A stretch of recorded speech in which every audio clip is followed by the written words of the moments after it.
Welcome, everybody. Welcome.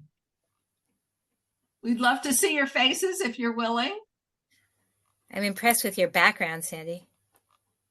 Oh, Sandy has great backgrounds, and Val. Yeah, it's a picture that I took in Israel. Oh, this is wonderful. Yeah. Welcome, everybody. We're just letting everybody get in.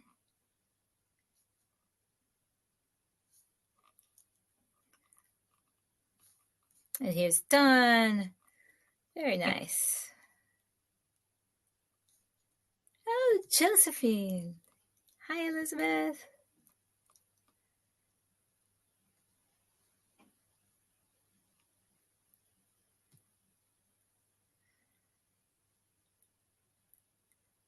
Lovely. We are now officially a very international crowd. Gershon, Yofi. Yes, this is wonderful.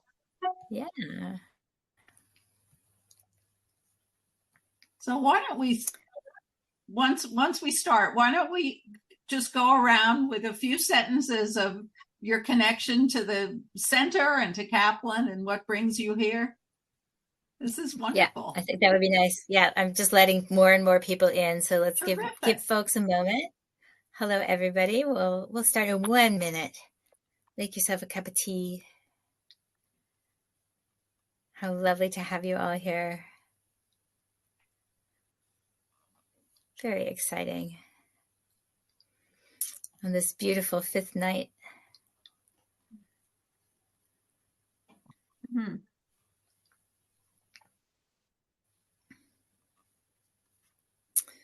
All right. Excellent. So welcome, everybody. It's just delightful to have these opportunities. Oh, here come more people.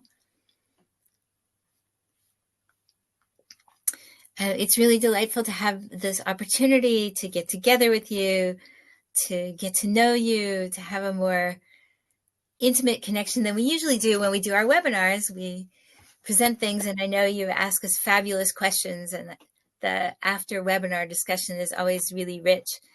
But we were so enchanted with the last opportunity we had to really speak together in smaller groups that we thought this would be a nice opportunity at the relaxed end of the year when we're all celebrating the light coming back from the darkness.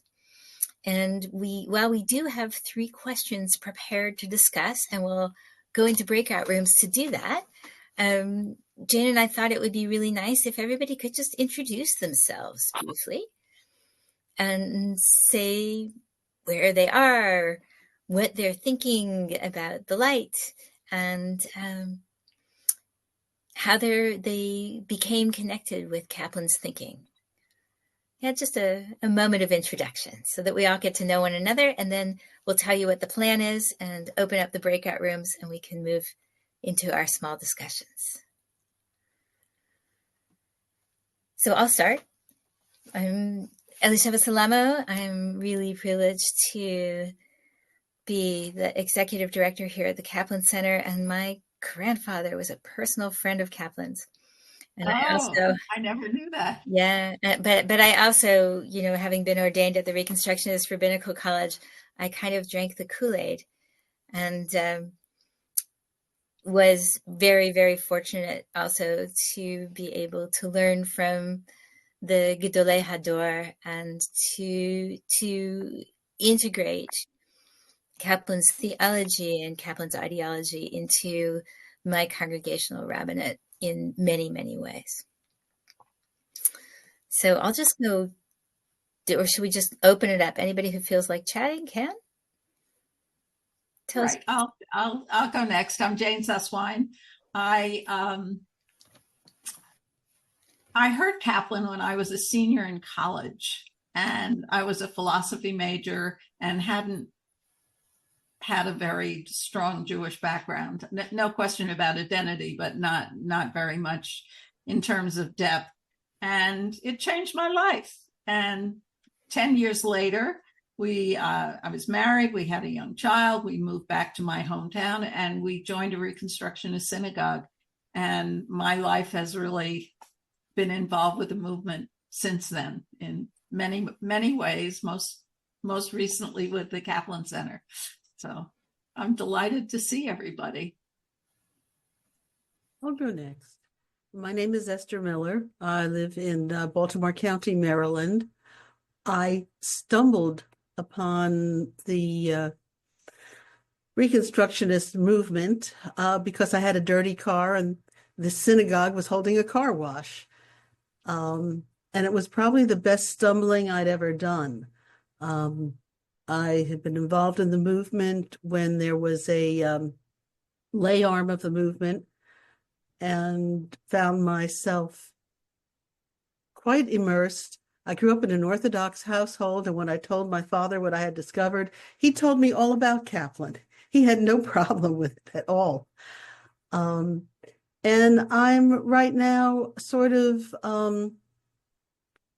rethinking Reconstructionist Judaism and reconstructing Judaism.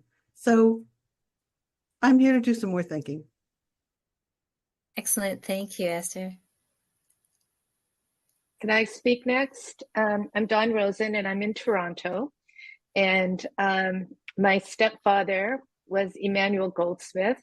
But before he was my stepfather, when he was ordained and he studied under Kaplan, he was the rabbi. I think we were his first pulpit in Halifax in 1960 or 61. So I would have been about 5 or 6 years old. So I have a long history with a connection to Reconstructionist Judaism. Today, it's a little bit more confusing as to what being a Reconstructionist Jew means as a movement, but I know what it means to me, and it's more, tied into Kaplan. And I'm going to ask you to forgive me because I've got 14 people coming for latkes tonight, and I'm about to start peeling 10 pounds of potatoes. So I may not be as participatory. I'm on my iPad, so I'm just going to mute. Wonderful. Thank you. Thank you, Don. So I guess I'll go next. go ahead, Lisa. I'll go after you. Okay, thank you. I'm Lisa Rosenbaum. I'm in Los Angeles, California. I belong to Keilat Israel, which I guess is one of the largest, if not the largest, Reconstructionist synagogues. And I'm new to the board, where I have a position that's been assigned as Jewish life and practice. And that's sort of a pretty broad area. I originally, for many years, was with a Reform synagogue, and before that, I come from a long tradition of atheist parents and grandparents. But my interest right now is we're going to start a class taught by our Rabbi Amy Bernstein in what exactly is Reconstructionist Judaism, because people really don't know. And so I'm hoping that part of the discussion today will impart some sort of framework that we can do a 3-part series for the congregation. And any materials that you have that you can share, I would be very grateful for. So that's it for me. Super. Thank you, Lisa. Bill.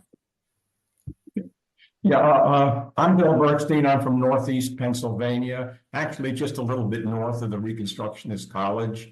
I'm into Jewish peoplehood, and therefore I have always been very Kaplan-esque, fascinated by him. I hang out at all the different synagogues. So I thought, I stumbled onto your website. It looks really interesting. I was never in it before, and I thought, hey, this sounds like an interesting afternoon. Wonderful. Wonderful. Thank you. Sandy and then Elizabeth. Hi, so I'm Sandy Goldman. I live in Denver, Colorado, and I was introduced to Reconstructionist Judaism in a funny way. I was asked to do some pro bono legal work for a congregation, and when I heard the word Reconstructionist, I said to the person who came over to talk to me, "Didn't that have something to do with the Civil War?" So I knew nothing about Kaplan. I grew up in we belonged to a conservative synagogue. I had no Jewish education, nothing. I was invited to high holiday services at this Reconstructionist synagogue after I did my work for them. And I said, I want to join. How do I join? And they said, well, first you have to come to our orientation sessions. And they sent me a bunch of material, including some writings by Kaplan. And I read that stuff. I had no idea who he was, but it resonated with me, really. So I joined a few years later. I got a call from Val Kaplan, who asked if I would be interested in being on the board of what was then JRF. And that's when I met Jane and Esther and Val, of course. And I've been immersed ever since. And I'm amazed, as Lisa said, how many of the current members of our congregation have no idea what Reconstructionist Judaism is about. I've tried to teach it from time to time, so more people know, but hope that this will help to do some more teaching. Super, thank you. Elizabeth, and then Ellen, and then David. Hi, Elizabeth. I live in Bishop, California, which is on the very eastern edge of the state, population 5,000, absolutely zero Jewish infrastructure around here. I grew up in France and Belgium in a very secular environment with a strong Jewish identity, but no content to it. And it didn't really bother me, actually. It's only when I came to the US and I started asking myself, what does it mean to be Jewish? And I realized I had no idea. I stumbled by chance, like someone said before, on a Reconstructionist congregation in Palo Alto, Kedem, and that's where I met Elisheva, actually. And that became my way of being Jewish, and I don't know that I would have been as immersed in Jewish life without that framework. I don't think I would have found a Jewish home elsewhere. So, and then the last development of that is that I'm on the board of the Kaplan Center. Thank you. So Ellen, David, and then Josephine. Hi. So I am calling in from Montreal, where I've lived for 11 years, but I moved here from New Jersey, where I lived for 20 years, grew up in the New York area. And I'm actually a Reform rabbi. So I come from, but I've always straddled a lot of different worlds. When we were living in New Jersey, my daughter went to conservative movement day schools, but I didn't really want to join a conservative synagogue, but I also didn't want to join a Reform synagogue. So we ended up joining the Reconstructionist synagogue, and that's where my daughter became bat mitzvah. And the rabbi of that synagogue and I are still very good friends. And I moved to Montreal to be the rabbi educator at Montreal's only Reform synagogue, where I worked for 8 years. I'm now sort of semi-retired. And I recently started teaching Introduction to Judaism at Montreal's only Reconstructionist synagogue. So I still straddle, sorry, the cat is curious what I'm doing. So I still straddle a lot of different worlds. And I don't know how I originally found the Kaplan Center and how I got on the mailing list, but I'm always interested in learning, especially now that I'm teaching in a Reconstructionist synagogue. I feel like it's even more important to learn more about Reconstructionist Judaism. And I grew up in the Reform movement. I'm a product of the Reform movement. Super, thank you. David, and then Josephine. Hi, I met Rabbi Kaplan when I was a teenager. I attended his synagogue a couple of times. Actually, he was emeritus then. Alan Miller, who was a family friend of ours, was his immediate successor. I was ordained as an Orthodox rabbi, served most of my career as a conservative rabbi, and in 2005, joined the Reform Rabbinate. And my congregation was, before that, it was humanistic. So ours is a very progressive Reform congregation in the Chicago area. And I recently completed a doctorate at Hebrew Union College, and my dissertation is Yearning for Spirituality in Religious Naturalism. And of course, Kaplan is a part of religious naturalism. There's a major chapter on Kaplan in the dissertation, and it yields an emphasis really on a religious naturalist approach to Judaism and to Jewish liturgy. But, you know, Kaplan kept a lot of mostly traditional liturgy. This pretty much moves beyond it. Seeing God really as a process, not someone to worship. Thank you. Josephine. Hello, I am Josephine Wolfson. I live in Leeds, where there is a Reform community, of which I am a member. I'm also an associate member at York, where Rabbi Elisheva Salamo is our rabbi. So I'm delighted to be here, and it proves that I read all the communications that come from the York Liberal Jewish community.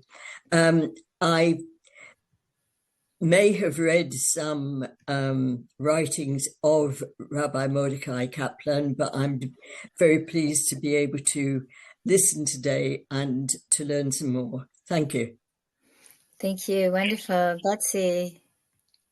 Hi, everyone. I am from Duluth, Minnesota, home of Rabbi Amy's first rabbinate. And she spoke about Mordecai Kaplan often. I married into a Jewish family, so I'm not Jewish, but I'm always looking for more information, more insights.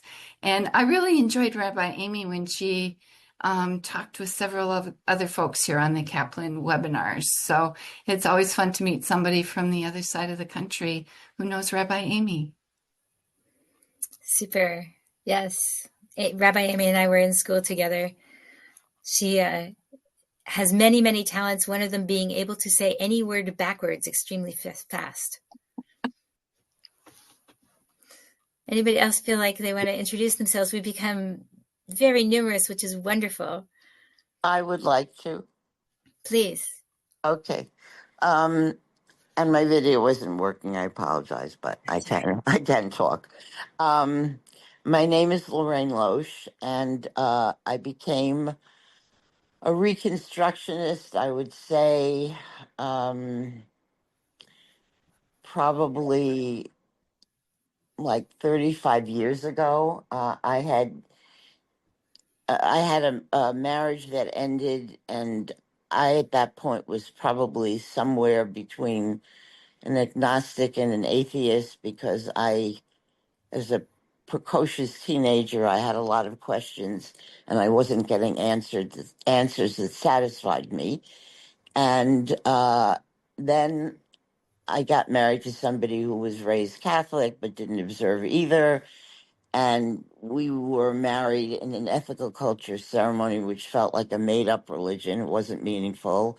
And the Judaism I was brought up in, which was conservative, felt kind of empty to me. It was like mink coats at the high holidays sort of thing. And there was no bat mitzvah. My brother had a bar mitzvah, but I went to Hebrew school, but no bat mitzvah until about 8 or 10 years ago. I'm not quite sure. I have to check. When the synagogue I currently belong to, which is West End Synagogue in New York City, the Upper West Side, had a class for so many women and a few men who wanted to redo their bar mitzvah or hadn't had one, who never had the opportunity to have a bat mitzvah because it was not available to us at the time that we would have wanted it. And it never even occurred to me then to ask, why not? It was just, you didn't do it. That was it. So we studied for about 2 years, and it was just a glorious day. And my friends and family came, and they said to me later, when you were carrying around the Torah, and I was terrified I would drop it, it was really heavy, you looked so joyful, so joyful. And I wound up, after my marriage ended and I was living in north of the city, I wound up moving back to the Upper West Side and doing what a lot of Jews in New York do, shul shopping, because there was something missing, and I knew I needed to find what that was. And I heard about Reconstructionism, and that literally has been my path back to Judaism, because, as I said at the time, I needed a lot of space. This is like a journey that will continue for the rest of my life, my Jewish journey. And I didn't want to feel that which I would never have probably done anyway, but if I happened to decide to go out on a Friday night and have Chinese food and ran into somebody from my congregation, it wouldn't be this horrible shanda where they would look at me accusingly. So I have been involved with West End Synagogue for many years. My daughter was raised there, and I'm delighted to say, because after her bat mitzvah, she sort of fell away from anything involving Judaism other than just knowing that, she was Jewish, and actually because she was adopted at birth, and her birth mother, wasn't Jewish, she was converted, literally. And so she's had a lot of background, but she hasn't participated. But this year she said, and last year too, and I took advantage of that to get her one. She said, I want a menorah. I had given her one, lent her one. She gave it back. She said, I'll get it next year. I ordered it from this wonderful Judaica website in Jerusalem that has great artists and stuff and is reasonable. And she came and we had a wonderful traditional meal, and she cooked some of it, and we said the blessings together, and it was just like so joyful for me to have her there. That was the first Hanukkah light, and she even said we did it virtually the second night, and after that I had my own celebrations with members of my synagogue community, but she said she might even invite her friends over. And it's interesting because I realized that she has only one Jewish friend who may as well be Muslim or Buddhist, and I also practice Buddhist stuff, which I find compatible, because he has no background, no awareness, nothing. And without friends that practice something, it's hard to maintain, your own belief system. It's kind of isolating. So I was thrilled when she said, I may invite my friends over. I said, I think you have something wonderful to share with them. They would find it very interesting, because they are very open, to each other's traditions. They're just not well informed. So bottom line, my community has been amazing. I've had some very serious health problems the last few years. Whenever I was going to have surgery, I would go up to the Bima, and I need right now, I'm hoping not forever, a walker. And I would go up and say, look, I just want to let you know that on such and such a date, I'm having surgery. And if you think of it, please say a prayer for me and the people that are doing the surgery, to give them strength also. And I would tell them, and they would appreciate it. And that's happening again January 2nd, and I'm hoping it'll be okay. But it's been hard, but I cannot imagine. I lost both my parents and brother over the time I was with the synagogue. And for the Shiva, people would just show up with prayer books in my apartment and food. I cannot imagine how I would have gotten through all of that without my spiritual community. And I'm just so grateful to be involved with it and to do what I can to contribute. And so Reconstructionism for me has been the path. And like somebody said, too few Jews know enough about it. So I know we don't proselytize, but I try to explain and just educate people about what it is. So, okay, I talked too long, but yeah. I am going to ask people to keep it a little short so that we have a chance to chat in breakout rooms, but it's very good to get to know people and to hear our stories. It's really part of the beauty of this opportunity. Valerie and Gershon, yeah?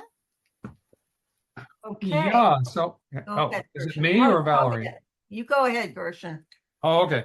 So I'm the rabbi of a medium-sized congregation in the greater London area, although I do not sound it because I'm originally American. What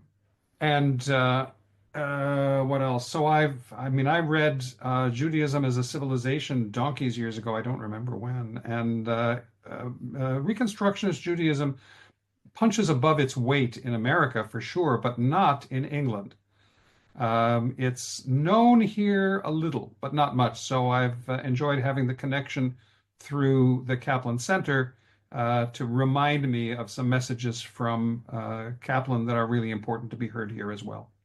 There's a lot more story, and you don't need to hear it now. Thank you. Valerie? Well, to avoid a Megillah at Hanukkah, I first was introduced by osmosis. I grew up in Denver, and the young rabbi who was the head of our camp, our temple reform, had, a summer camp. And I got exposed to ideas, not by name. Flash forward many years later, when our congregation in suburban Washington decided it was time to decide who we were, want to look for a rabbi, blah, blah, blah, blah. And we ended up getting visited by, I've forgotten all of a sudden, the former executive director in any case. And we said, you know what, we come from all backgrounds. And this makes the most sense to us. That was 1979, I would say. So we have been learning and living Reconstructionism as it has evolved and changed and whatever. And during this whole time, I was also, like Jane, Esther, many others, very active in the movement. I happen to have a first edition of Kaplan's Civilization that was given by a lovely family friend. So I am just fascinated. The Kaplan Center has been a real highlight because we can focus on what it was, what it is, what it's going to become without the distraction of all the other activities going on within the broader movements. Super, thank you. Margot and then Robert. Hi, I just want to introduce myself. My name is Margot Cates and I live in Midtown Manhattan, New York City. And Chag Sameach to everyone, a Shavua Tov, and in a few days, a Happy New Year. Thank you. Lovely, thank you. Robert? I'm in Omaha, Nebraska, and I'm actually a member of a conservative synagogue. And I retired in 2017, and I spent a lot of time learning about different aspects of Judaism. And I do have a problem with all the different denominations. I think it's splitting us apart. And we're all Jewish. It makes no difference what denomination we are. We have something together as a community. And I've learned about Kaplan. I've learned about Reform and Orthodox and Chabad. And I feel comfortable in a conservative synagogue. But our numbers are so small, I think all our denominations are splitting us apart, and we need to be together. Super. Well, with no other hands and conscious of the fact that we have some juicy discussion questions, I'm going to let people who haven't yet had a chance to tell their stories introduce themselves in our chat rooms. And I want to just focus us on our 3 questions for the night. And there are, of course, many, many opportunities to ask wonderful questions of Judaism. And Kaplan really went deep in doing this. I don't know if anybody has read through Questions Jews Ask, but he was so right on, and it was written so long ago. So the 3 questions that we felt were really kind of timely were, as you see here, how do we as modern Reconstructionists or as modern people curious about Reconstructionism view the relation of the state of Israel to our Judaism? Obviously, this is a somewhat more spicy issue now in the second year of the war than it was 2 years ago, but it's still very, very important. And Jane's going to give us a little quote to kind of get us started with that one. Jane, do you have the piece from the answer from the book? One of the answers? Part of the answer? It's actually a 2-page response to the question. I'll excerpt some of it. I must say that in reading through the book, there were very few answers that Kaplan provided that I said to myself, "Oh no, this is not the right approach." So it was challenging finding questions where we might have a very different approach. But here you go. The state of Israel. He says one of the main purposes of Reconstructionism is to come to grips with this very problem of the relationship of the state of Israel to modern Judaism. This is natural because it is the state of a people of whom the vast majority are Jews. The state belongs to all its citizens and may not discriminate against any of them in respect to their rights on grounds of race, religion, or natural origin. Would that this were so. The fact that the Jews in most countries belong to a minority which insists on those rights should make the Jewish people as a whole sensitive to the importance of this principle. It should prevent the Jewish community in Israel from taking an undue advantage of its majority status and acting as if the state were its monopoly.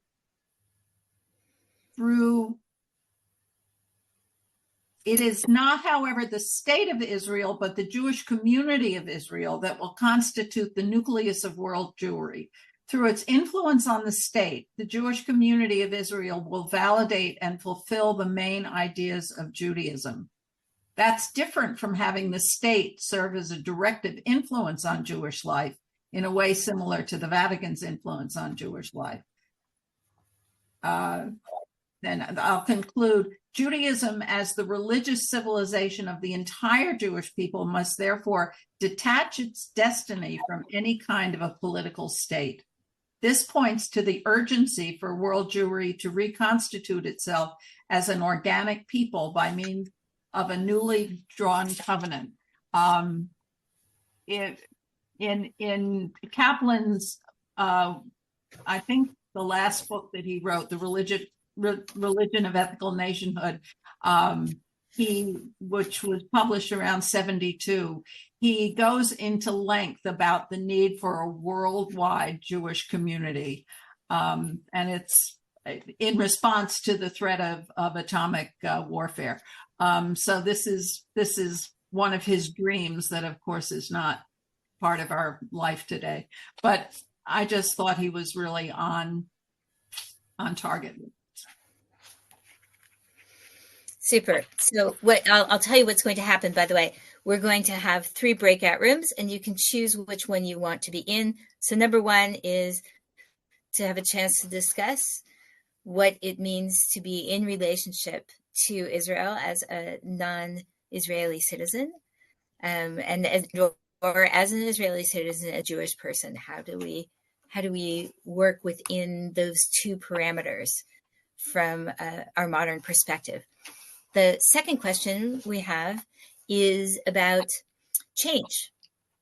And, I have here in my hand Judaism as a Civilization,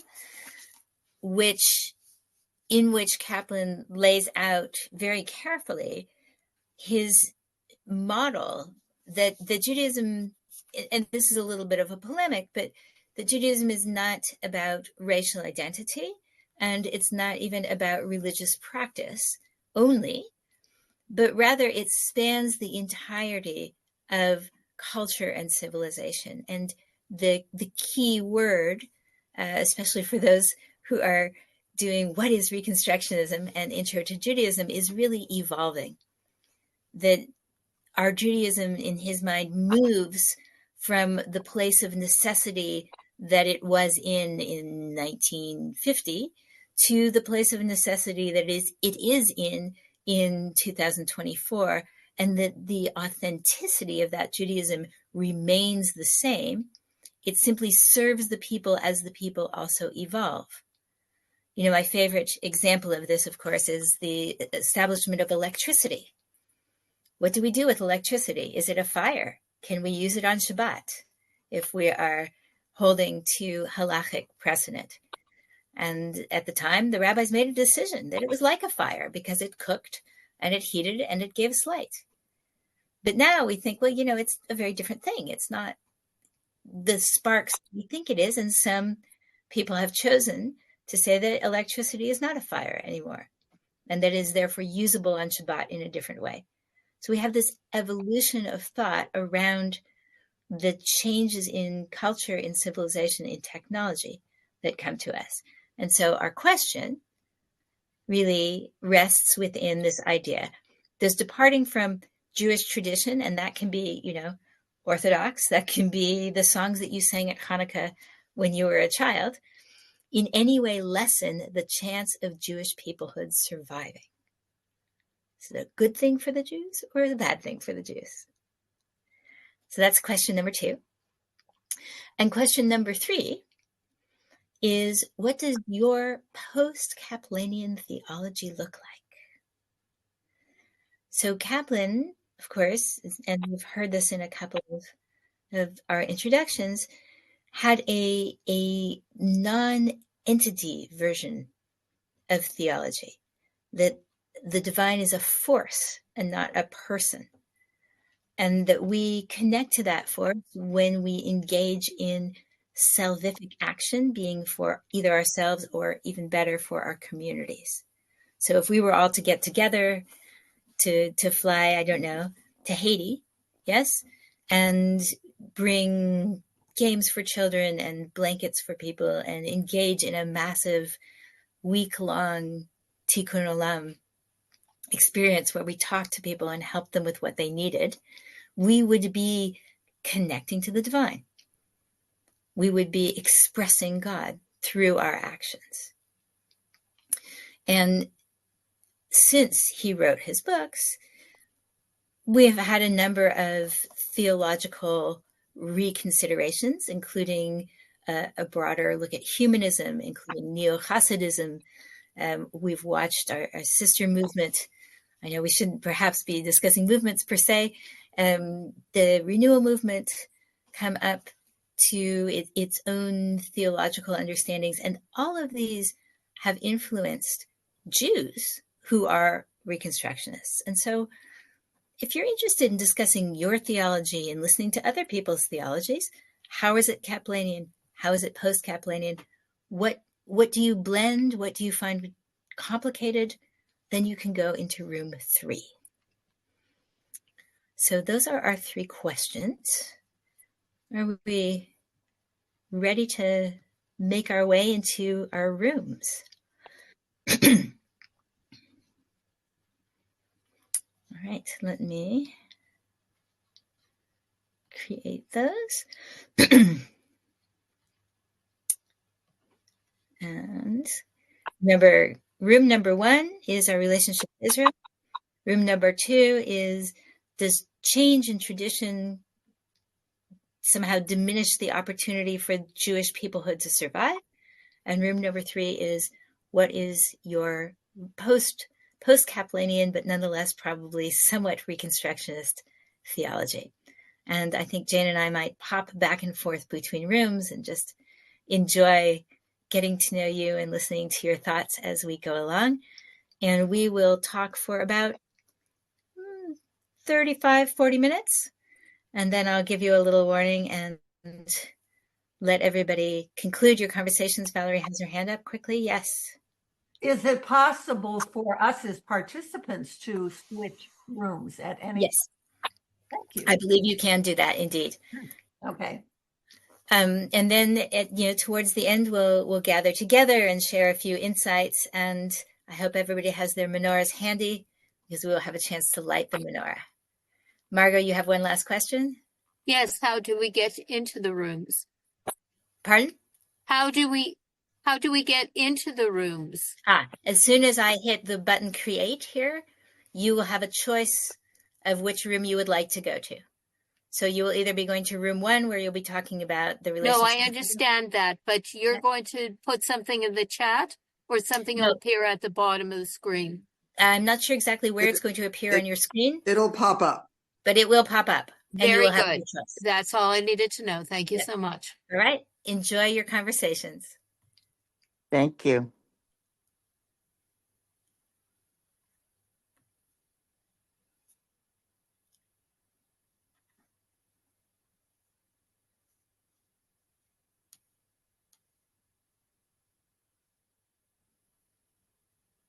I'm not sure how this is happening. You should. Are you not seeing your pop-up? It's not happening. It's not happening. It's in the little circle at the bottom of the toolbar that has the 3 dots. But I just found it. Okay, and then there it goes. The breakout rooms. Okay. If you're on an iPad, you have to click more. Okay. Yeah, it says more, and then there's an option for breakout rooms. Thank you, Ellen. Okay, rooms are open.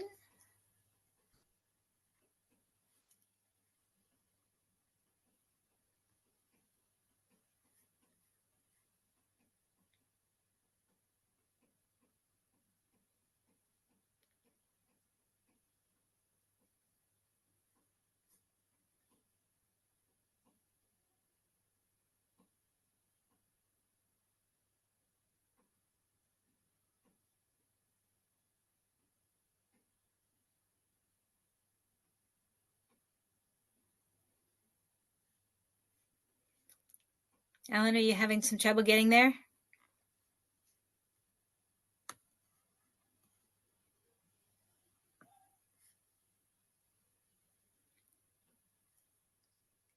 Happy to help anybody who's a little bit lost. Yeah, it's Lorraine Loesch. Yeah, I'm seeing meeting settings. So go down to where it says more, I think, on your. I did more. I clicked on more, and then then it it should brought have me. breakout rooms. All right, maybe let me go back because I don't think I got that. All right, let's see. Harriet, are you having trouble? You're muted, dear.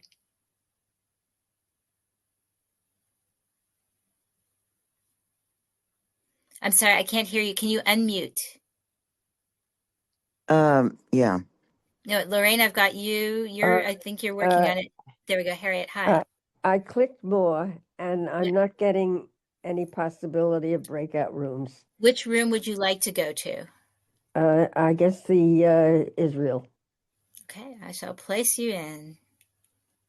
There you go. Okay, Lorraine, would you thanks. like me to just put you in? Yes, I'd also Thank you. like Israel, room 1. So I if you can do could that. place me as well. Yep. Thank you. Mm-hmm. Okay, join. You in good shape, Alan? Are you in need of room placement help?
Marcel.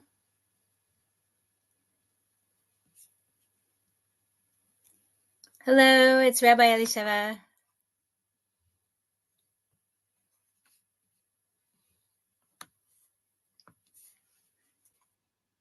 Hello. Hello, welcome. Thank you. We're in breakout rooms. Oh. And I think breakout room number 3 is kind of defunct. I was in there just a moment ago and everybody seems to have left. So it looks like at this point you've got 2 choices. You can either go to talking about what Israel means in a modern way of thinking about ourselves as Jewish, or you can go to how does Judaism continue as a vibrant entity as things change or as we leave traditions behind. Number 1. Okay, I can pop you in there. I'm pretty sure I can pop you in there. And then you will, from there, you'll be able, if you go to more, you can move back and forth if you wish. We're going to be about another 10 minutes. Oh, okay. Thank you. Where are you from? Sarasota, Florida. Wonderful. That's where I live now, but originally from Falls Church, Virginia. Yeah. Super. Well, welcome to the evening. Thank you. All right, I'm going to pop you into room 1. Okay, thanks.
Welcome back to the main room, the Ulam, everybody.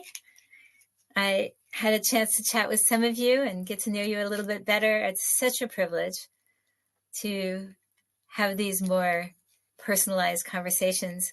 I didn't have much time in room one. I hope you had I'm sure you had a very fruitful discussion.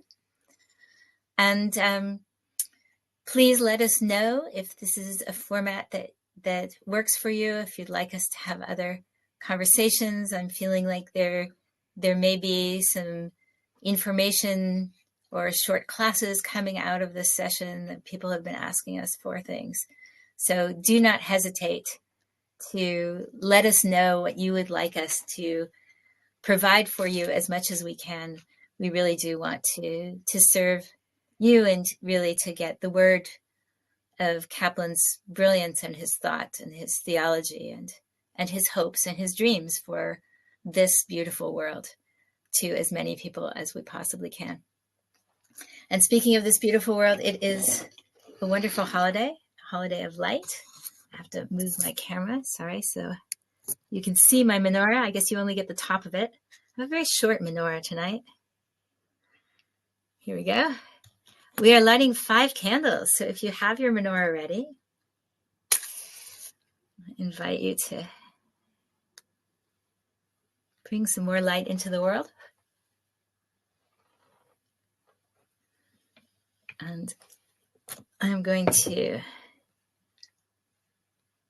share my screen so that we have the blessings. 1 second. This is from my Jewish Learning, which for people who are asking is a lovely resource as well.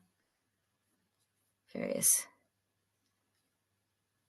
bits and pieces of Jewish life. Oh, here we go. Baruch atah Adonai Eloheinu melech haolam asher kitshanu b'mitzvotav v'tzivanu lehadlik ner shel Chanukah.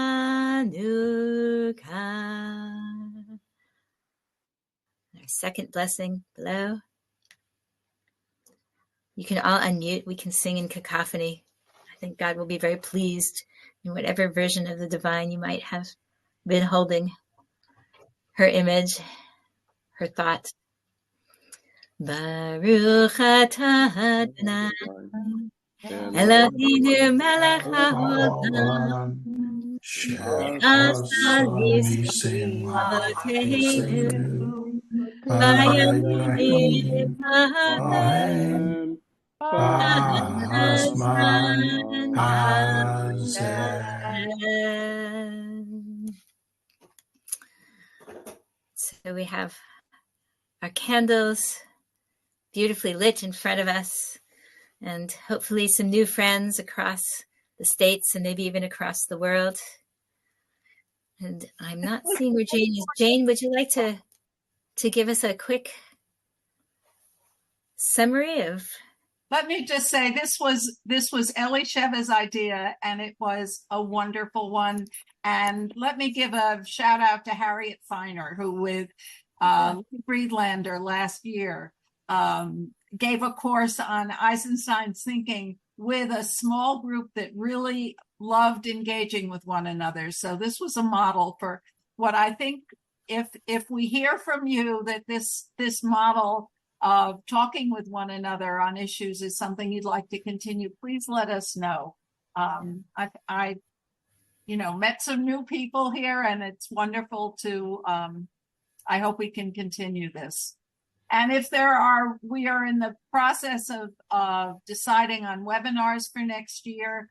So going forward for the next year and the year after, if you have things that you'd like to explore, please let us know. We are very receptive and would be thrilled to hear from you. So thank you for coming, and happy Hanukkah. Thank you all.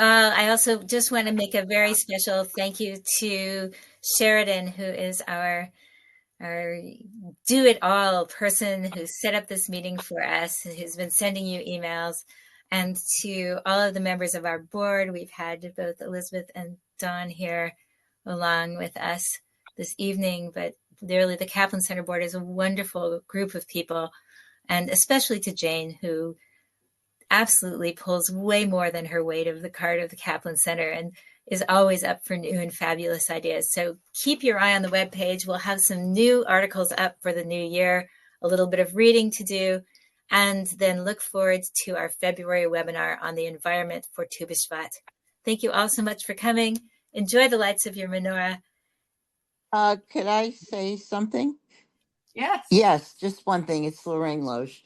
I've been listening for a really long time, and especially since October 7th, to many Zoom programs on, issues in Israel, a variety of issues. This was by far the most powerful and gratifying and informative one of those programs. I am thrilled that I participated. There just was, the intelligence and sensitivity and compassion of all of the people and their openness in sharing.